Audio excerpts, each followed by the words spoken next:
I think we are live. Hi everyone, how is everything going on? Good to see you all again. Yeah, it's a pretty much great time. So today we have Tanisha with us. Say hi, Tanisha.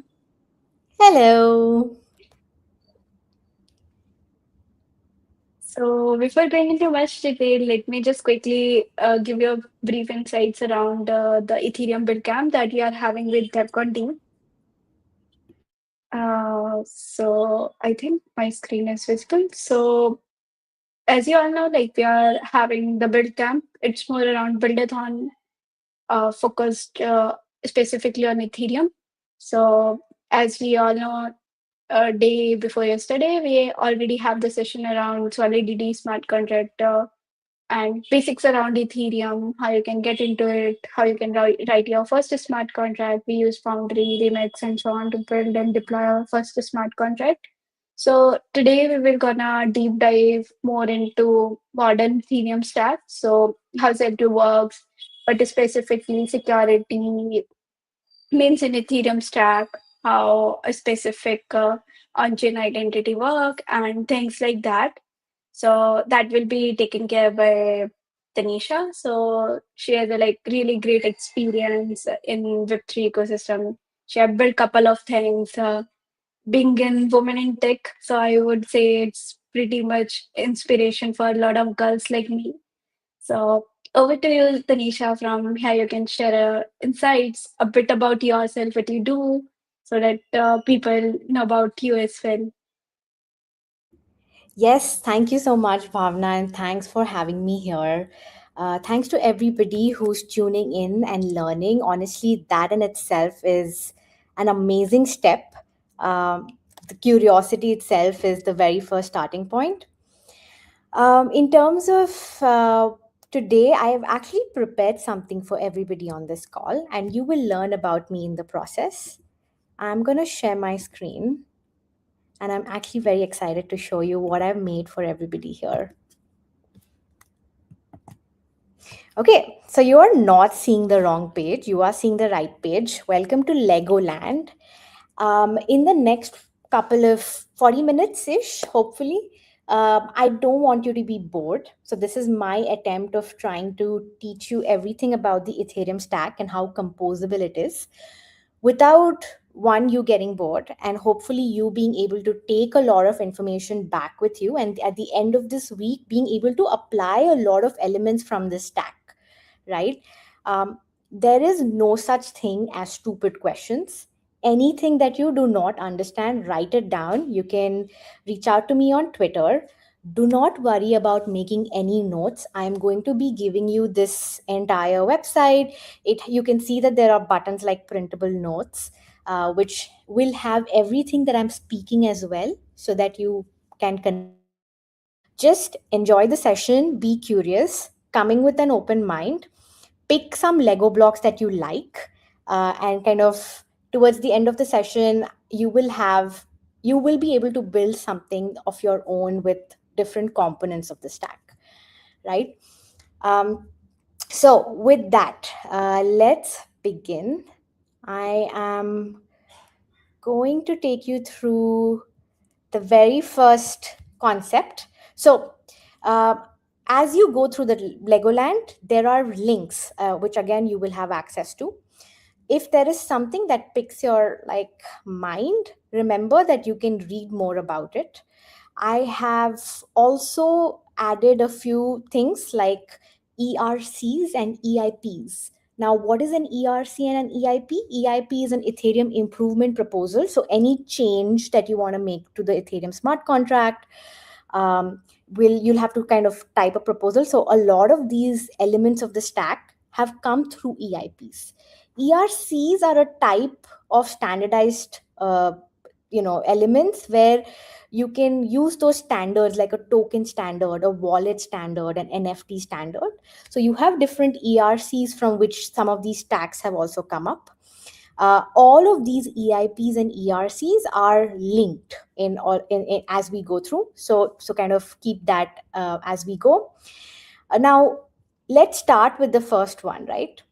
We have In a Lego land, we have limitations. Every time you go to play with Legos, you have a few blocks that fit really well and a few blocks that you can't really fit very well. So here we also have constraints.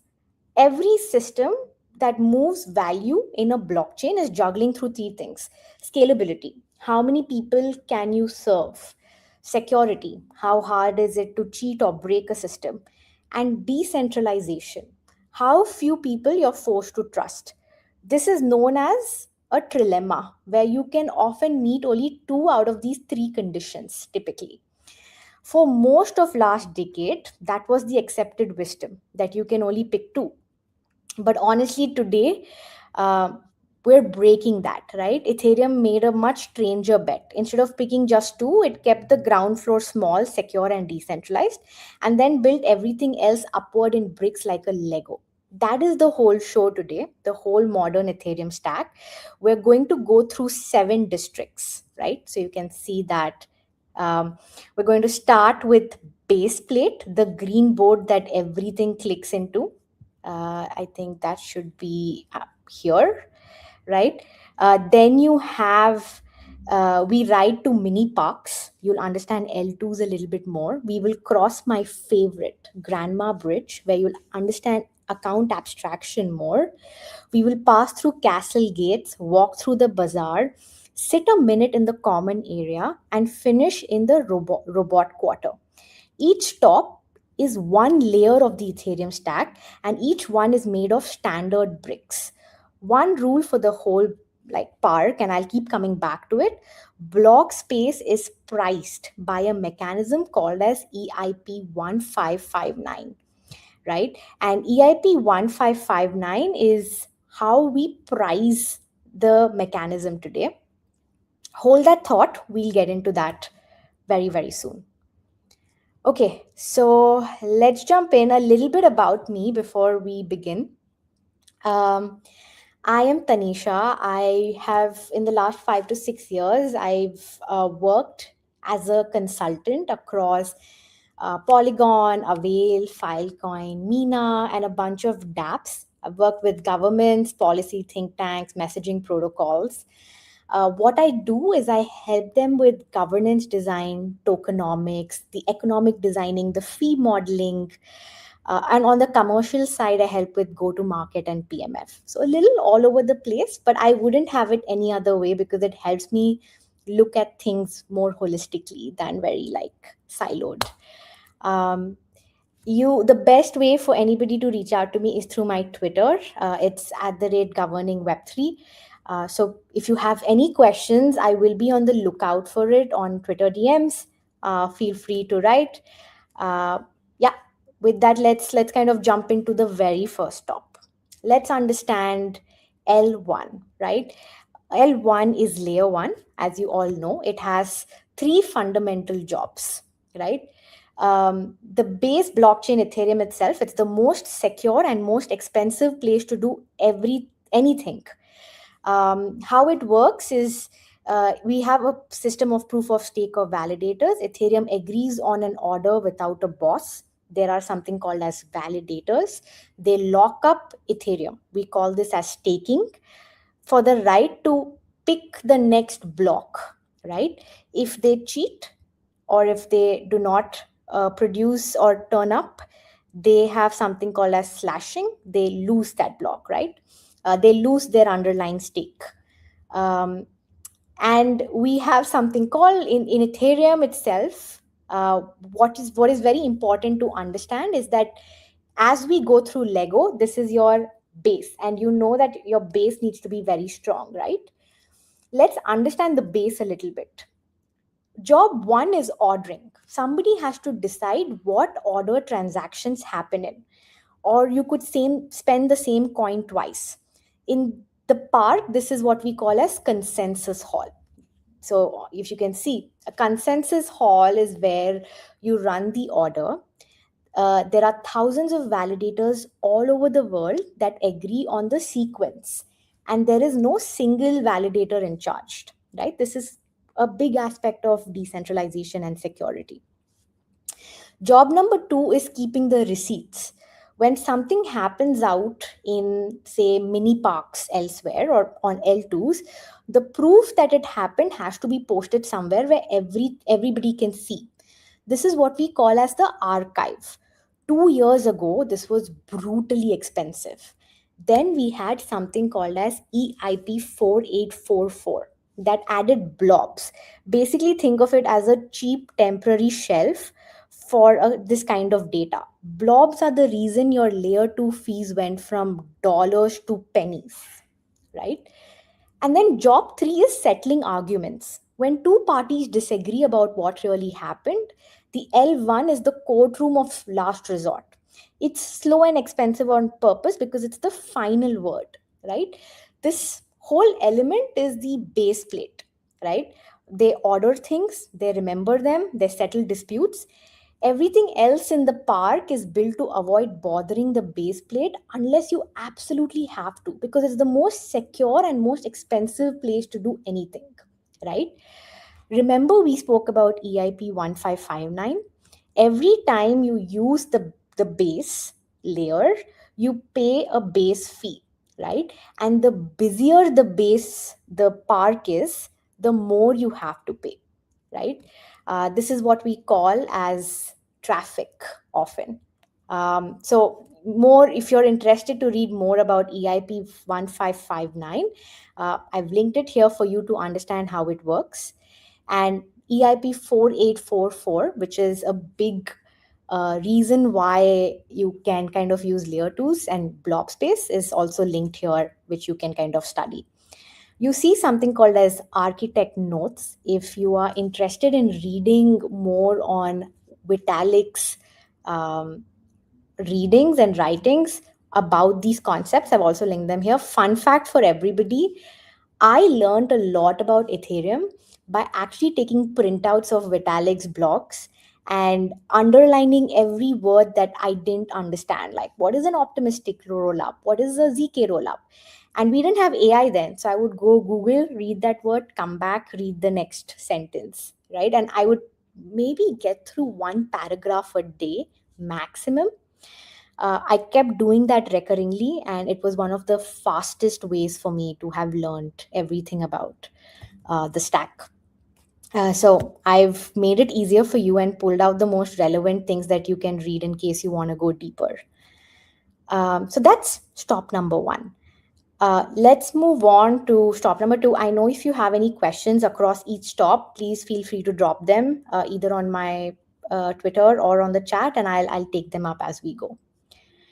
Okay, let's go to stop number two. You can see a train, a cargo train moving, so it slowly and eventually gets very interesting, right?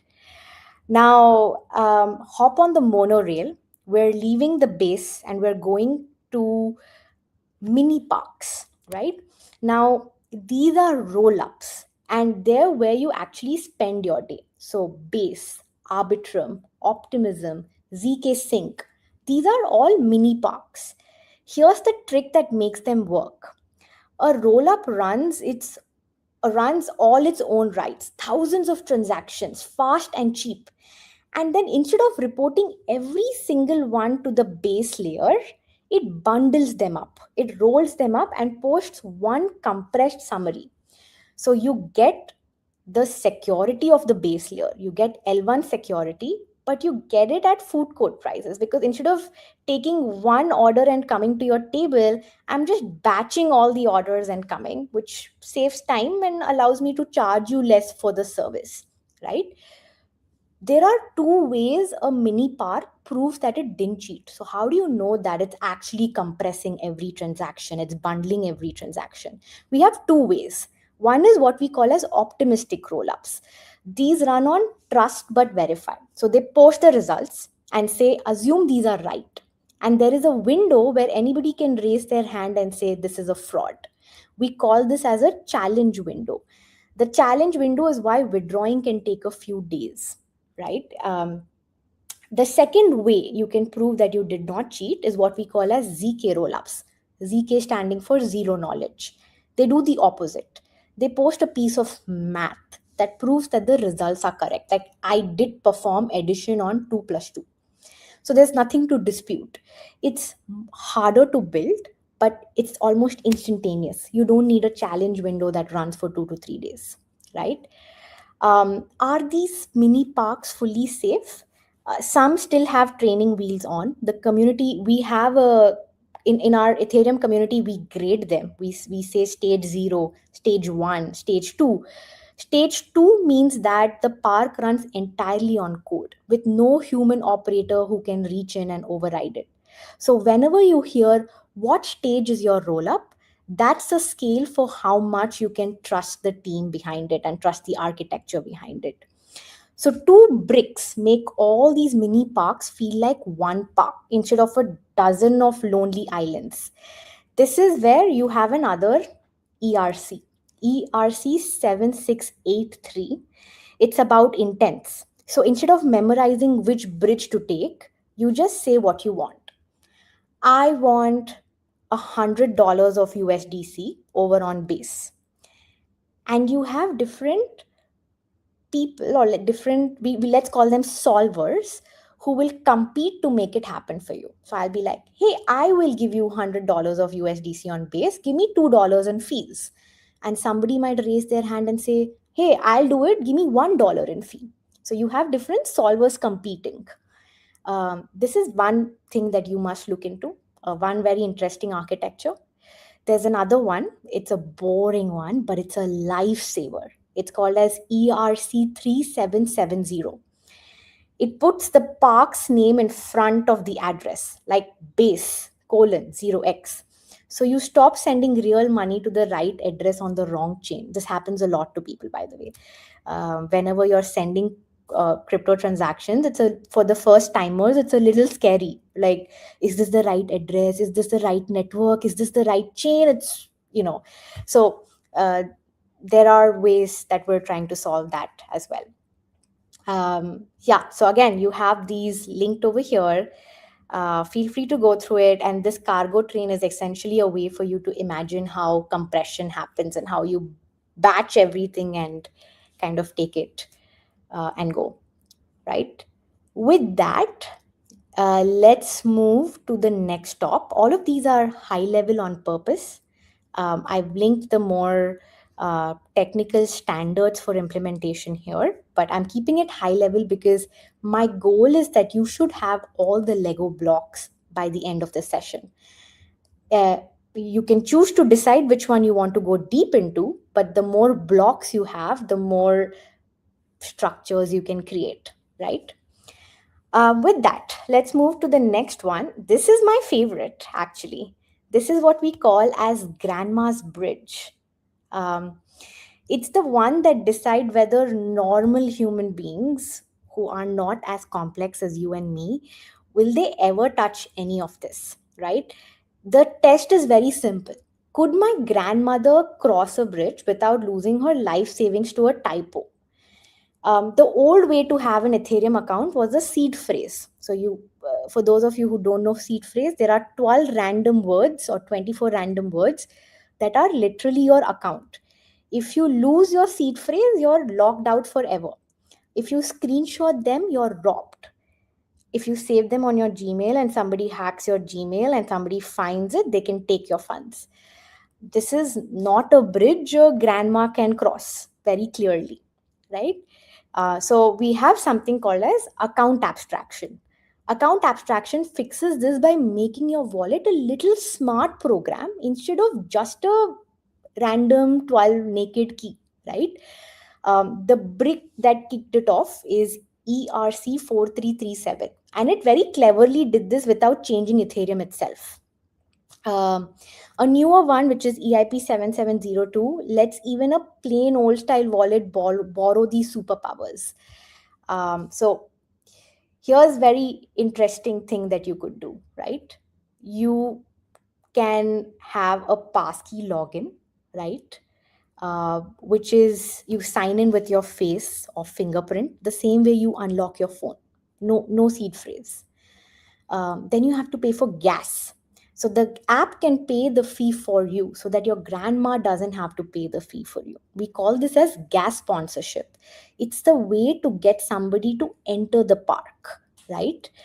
Then you have session keys, handing an app a permission to do a specific limited set of things for a while, so a game isn't asking you to approve every single tap. And social recovery, if your grandma loses their device, a few people or backup devices can that you trust can help you back in. There is no single point of failure. Under the hood, the grandma never looks. There is a bunch of user operation, bundling, packing it with others and fronting the gas. There's an entry point contract that checks her account's own rules. That's happening under the hood, right?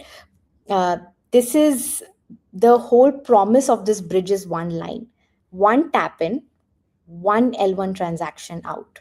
All the ugly machinery is tucked underneath. That right there is the difference between a demo for a crypto person versus a product for everybody else. So whenever you're building your dApp, look into this Lego block. Is account abstraction worth it? Is it cheap? um, how do you make it programmable for any common person to use it while keeping everything under the hood, right? So, okay, grandma's across the bridge. She has a wallet that she can't accidentally destroy. What is next? Who basically can enter? That's what we get to the castle gates, right? Now, once you cross the bridge, you reach the castle gates, and now it's a very different question. It's not do you have a wallet? Do you have money? Which roll ups are you using? It is who are you? What have you actually done on my application? In any application, identity and user identity is a big part of engaging with the user. So now comes identity and reputation. This is your next Lego block. Okay, so we are working with wallet addresses. So the question naturally is, Tanisha, what even is identity here? I'm not going to put my name outside to anybody. Um, Nobody remembers a 40 character wallet address. This is where we have ENS, Ethereum Name Service. It turns that 40 character address into something human, like Tanisha.eth. It's your username, your profile, your payment address, everything rolled into one. So if I want to collect payment from everybody here, which I won't, don't worry, instead of giving you a 40 character address, I will just tell you Tanisha.eth, right? And I own it outright. Um, I then comes logging in. So I need to log into an application. This is where you would be very interested in something called as EIP4361, right? This is sign in with Ethereum. So you all know sign in with Google. You prove that you control your wallet by signing a message. You have no password, no company in the middle holding your account hostage. So that is another tiny Lego block that you can use. There are two more interesting bricks here. One is ERC6551, which gives every NFT its own wallet. So imagine you're playing a game, and a character you own in a game can itself hold items, it can hold tokens, it can hold history, it can get paid as well from other gaming characters. So the NFT just stops becoming a picture, and it actually becomes an account, which is very interesting. um, there is another very interesting block called as ERC5192, which is the opposite of a tradable token. It's soul bound, meaning you cannot sell it or you cannot move it. These are perfect for things that you earned and shouldn't be able to buy, like a diploma, a proof that you attended this conference, a proof that you attended this hackathon, a membership to a prestigious club. These are not things that you should be able to sell or just transfer. Uh, for things like that, you would use ERC5192, right? Uh, and when you put all of this together, you also have something called as EAS, Ethereum Attestation Service. It's a very general purpose tool for one party vouching for something about another. This address completed my course. So if Bhavna wanted to give all of you a certificate, that you all have, in fact, attended this Ethereum Build Week. She would look at an EAS, right? This person spoke at my conference. It's signed and verified.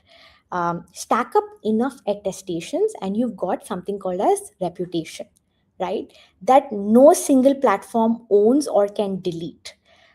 Let me tell you a fun fact. I was working with a client called Melinda Gates Foundation. You might know that we have prison systems in the US, right? And there was a very interesting project where once these prisoners complete their prison tenure, they need to get placed into, um, say, a job. How do you get them a social standing? You get them a social standing by proving records like they volunteered, they attended a psychiatry course, they attended rehab, they, took out a degree course while they were in their prison tenure. And you can create a bunch of those attestations, create a very verifiable resume sort of a structure, which then can be used by companies to hire them back based on how they've grown in their prison tenure. So instead of criminals falling back into the prison tenure, you give them a verified attestation or a record which they can use to be hired back. Use that entire period as a way to build credentials. And it was a very interesting idea that I had kind of shared with the prison system and Melinda Gates Foundation. I don't know what happened after, but you should kind of, if you're looking for verifiable claims and attestation and reputation, definitely look at this stack as you build. Yeah. So, with that, I know I've been speaking for a while.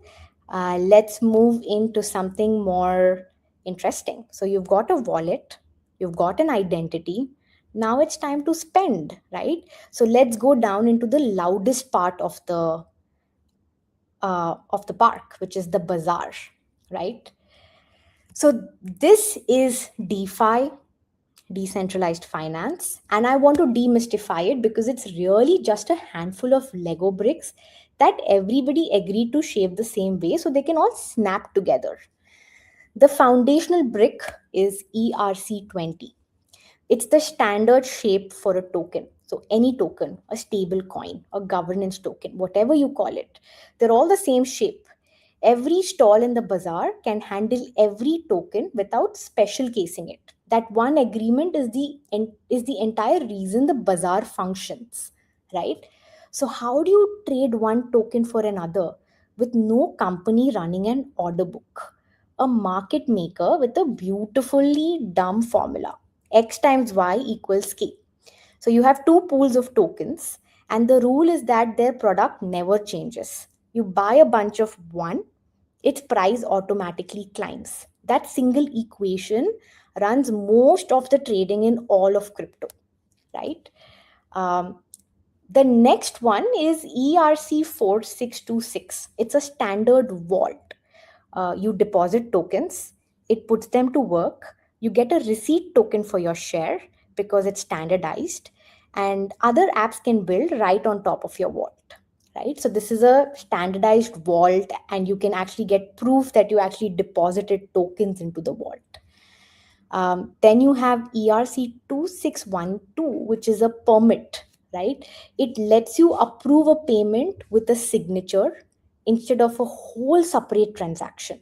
So one step instead of two, one fee instead of two, right? And then finally, you have something called as flash loans, ERC3156. It sounds like magic, but it's basically that you can borrow $1 million with zero collateral as long as you pay it back in the same transaction. And if you don't, the whole thing rewinds like it never happened, right? Uh, do read about it if you're interested in how that works. And then you, of course, have NFTs, right? ERC721. ERC1155 for when you need lots of the same thing efficiently, like you need 100 identical tickets, right? So remember that in the bazaar, you are minting a token, You are setting the price, you are creating vaults where people can deposit, you're creating permissions, you're allowing people to borrow collateral, and then you're allowing them to get collectibles. All of these are different Lego blocks that you see in DeFi primitives, right? Um, this is a very very interesting like game zone, and you can like see that one token can be used across all of these standards. um, and notice none of these needed anyone's permission to build. Somebody shaped a brick, published the spec, and everybody else clicked onto it. That's the bazaar, right? Um, I do see somebody asking a question: aren't flash loans just how everything gets hacked? Yes, they're a tool. Attackers use them to amplify other bugs, but the flash loan itself isn't the flaw. The honest thing is that they make existing vulnerabilities cheaper to exploit, which is why they force better code, better audits, right? The bazaar is where value moves. Some of the most important things in a park makes nobody money. What is that? The beach, the paths, the clean water, right? Who pays for these things? This is where we move to the common area. And for those of you who are interested, go through Funding the Commons. It talks about public goods. So now take a deep breath. We're in the commons area, the quiet green in the middle of the park. Now, somebody has to pay for the beaches, the clean water, the stuff that everybody uses but nobody owns. In software, we call that open source, right? That's your open source library where every ecosystem quietly depends on. Um, how do you fund it in blockchain? How do you fund common things in blockchain? We call this as public goods. One way that you see a funding happening is quadratic funding. So instead of matching donations by how much money is given, it matches by how many people give. If 1,000 people donating $1, each unlocks far more matching money than one person donating 1,000. It's a way of asking the crowd what matters to you rather than what matters to whoever's richest in the park, right? You have something called as retro PGF. So retro PGF is retroactive public goods funding, which came out of the optimism community. Normally, you have to beg for a grant before you build an application, and whoever is deciding has to guess whether your application will be useful or not be useful. Guess what? Retro PGF says go build the application, and we'll reward what actually turned out to matter looking back. So maybe you want to build something that's people might find crazy, but 2 months later, you actually have traction. You can go back to retro PGF rounds and ask them and show them, like, I built this in the last 2 months, it's gained a lot of traction. Here's proof for it. Can you give me funding now? It's much easier to agree something was valuable once you can see it, right? And that's retro PGF. There's another called as hypercerts. They are received for impact. A standard way to record this work happened, here's who funded it. So good work can be recognized and funded again instead of getting lost. Uh, this theme, the theme of the whole district, the most important infrastructure is the stuff nobody profits from directly. And it's one of the most important stacks in Ethereum, which is what we call as public goods funding. As somebody who's worked in governance, a lot of my time goes here. How do I build voting mechanisms for people to participate? How do we make sure we're getting good ROIs on PGFs? What kind of project should be funded versus what shouldn't? How big should the treasury be? How sustainable should it be? This area of the park is all about that, right? Again, you have links here. If you're overwhelmed, you can go into each of these. I think we have a couple more minutes left, so let's jump to the more interesting part. Last stop. It's the newest, by the way. It's the robot quarter. This is where AI agents come into the park. And I don't mean chatbots. Software that can actually do things on its own, including hold and spend money. Here's why Ethereum specifically. If you want an AI agent to pay for something, it needs an account and it needs to move value without a human clicking confirm every time. And it needs to do that with a stranger that you've never met and you can't sue if something goes wrong. So, three big bricks make it work. ERC 8004. It's trustless agents, a way for an agent to have an identity, a track record. So my agent can check your agent's reputation before trusting it. It literally uses the identity ideas from the castle gates that we had discussed earlier. Then you see this toll gate here, X402. X402 is a machine payments. It takes an old unused payment required error from the early web and turns it into a way for a program to pay per request. So maybe pay me $1 or a few cents for an API call automatically. X402 is that payment machine. And then you have EIP 3009. Uh, this lets an agent pay by signing an authorization. So someone else can submit the actual transaction and the agent doesn't even need to hold gas, right? So you can this image is very interesting. You have a client bot, you have an agent, and the X402 toll gate. You have a pay bot, and you have a validator bot, and you can see that it goes through verifying your identity through a passport, rep check, it pays, and it validates that the payments actually happened, right?